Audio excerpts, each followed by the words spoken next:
the Recharter training 2013 for next year's Recharter. We're going to be starting this in just a couple of weeks, so hopefully I'll be able to share with you some good information tonight. And we will have time for questions. I would like to try to go through the materials straightforward if I can, but if you have to ask a question, we'll go ahead and do that. It might make sense to hold the questions till the end if we could. Everybody should have a packet. And if you turn to the first, really the second page of the packet, there's some information about your Recharter codes. Recharter codes get reset every year, and Recharter will not be open to anyone until October the 1st. Okay, so even if you had your codes today, you couldn't get in because they're not valid until the 1st of October. Your district commissioners will have a complete set of the codes for your district. Your unit commissioners will also have access to those codes.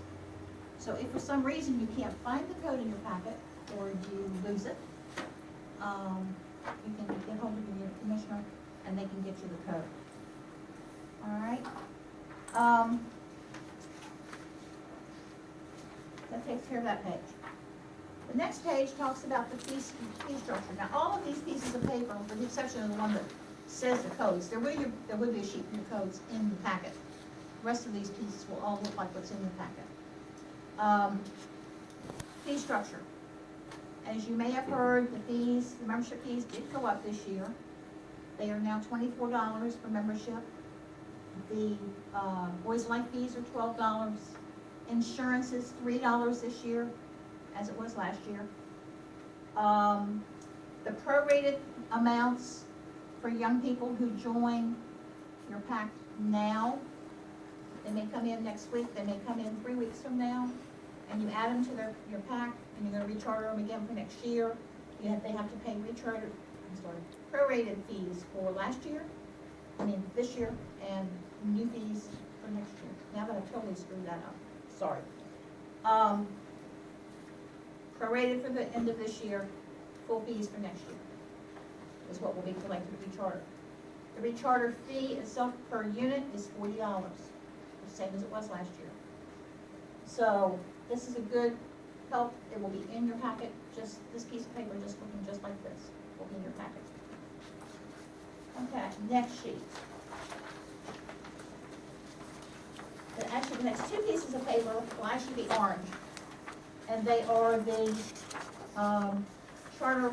Recharter agreement with your charter organization.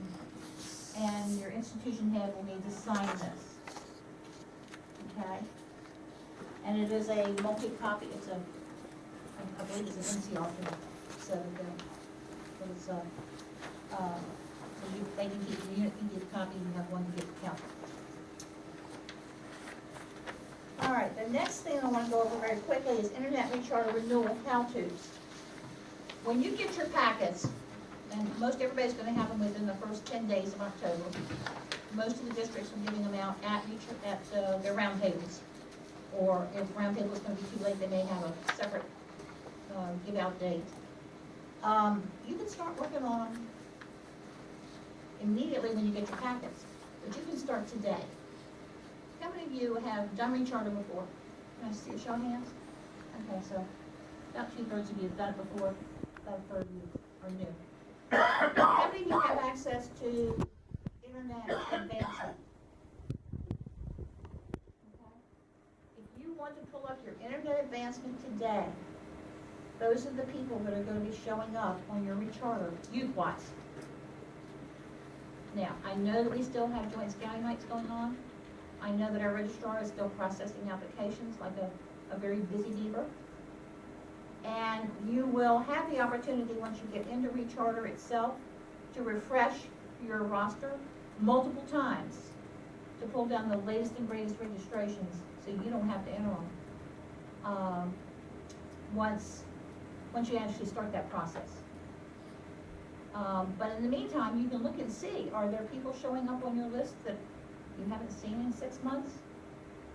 Maybe you ought to make a phone call to these people and say, is there a reason why we haven't seen you? Please don't rely only on emails to determine if a child should be renewed or not renewed. to make a phone call. Whether it's you making the phone call or the den leader making a phone call, please, please, please make that phone call. You have no idea if you're sending out an email, if their computer is not working properly, if you've even got the right email address, because they may have changed it and they're not looking at that one anymore. So please make the phone calls. This is pretty much self-explanatory. It does tell you how to log into the system, some of the helps to go as you go through the system. There is also a tutorial. For those of you that have never done it before, I would recommend checking out the tutorial, and I'll show you in a minute how to get there. It's, for somebody who has never done it before, there are lots and lots of quirks that you can't possibly explain them all. There are rules that National has that we all have to follow. Just an example, okay? As you know, if you have a tiger cub, you have to have a tiger cub adult. Last year, I was doing my unit's recharter. I had 6 tiger cubs. I had 6 tiger cub adults. Assistant came up and told me I had 5. I looked at it, I counted, 1, 2, 3, 4, 5, 6. 1, 2, 3, 4, 5, 6. I finally got hold of my DE, who then got the registrar involved. We got on a conference call, and they did some magic here, and it finally came up and said I had 7 kids. No, I had 6 kids and 7 adults, and then it worked. But I really only had, and then they had to take care of the duplicate here once paperwork came in. So I guess what I'm trying to say is there may be situations that are just kind of weird. Don't stress over them, don't struggle with them. Make a phone call, and there's going to be a phone call list. You'll see that in just a second. There's a protocol for who to call, because it may be that it's something quirky to the system that nobody can control, but they know a workaround. So, and they may be able to help you with that workaround. So don't struggle with it. Don't let it frustrate you. The next sheet is who to contact for assistance. I would tell you that in 100% of the cases, your first point of contact is going to be your unit commissioner. How many of you know who your unit commissioner is? Show of hands. Well, just because I knew that some of you weren't going to know who they were, you're also going to have a list of your unit commissioners. So you can look down the list, say what my unit number is, and this is my unit commissioner, this is my assistant district commissioner, and this is my district commissioner. So if you can't get hold of your unit commissioner, try the assistant district commissioner. Give them some time to respond, obviously. If you can't get hold of your assistant district commissioner, try the district commissioner. Some units are having someone else coordinate their recharter processing. That is in the specifics for your district, and you'll see it in this who to contact list. But the bottom line is, we do not, any of us want to contact the registrar for any reason. If you can imagine, she is swamped with getting in new registrations for adults, for new adult leaders, for new kids, and dealing with the DEs as they come to her with questions.